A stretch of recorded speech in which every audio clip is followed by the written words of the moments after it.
এটা কিসের আচার? শীতকালে কিন্তু মূলো তো অনেকেই খেতে চায় না, কিন্তু মূলো দিয়ে আচার বানিয়ে রাখলে শীতকালেও যেমন ভালো লাগে তেমনি সারা বছর খাওয়া যায়। কিন্তু বানাতে হবে খুব সাবধানে, খেতে কিন্তু ভালোই হয়। আমি 4-5 বছর ধরে বানাচ্ছি।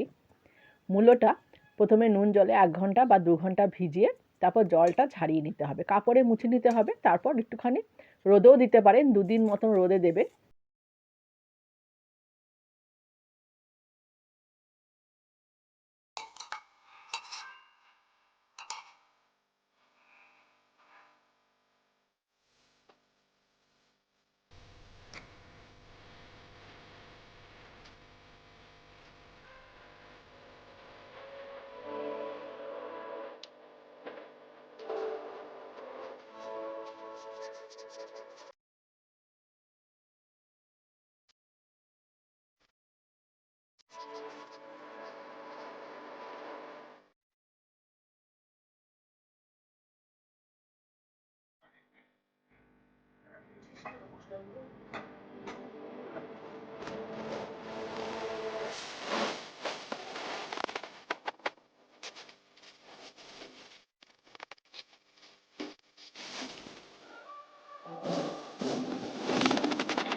দেখুন, আমি পরপর স্টেপ বাই স্টেপ দেখিয়ে দিয়েছি এবং লিখে দিয়েছি যাতে আপনাদের বুঝতে সুবিধা হয়। বানিয়ে কিন্তু দেখতে পারেন মূলোর আচার, খেতে কিন্তু দারুণ হয়।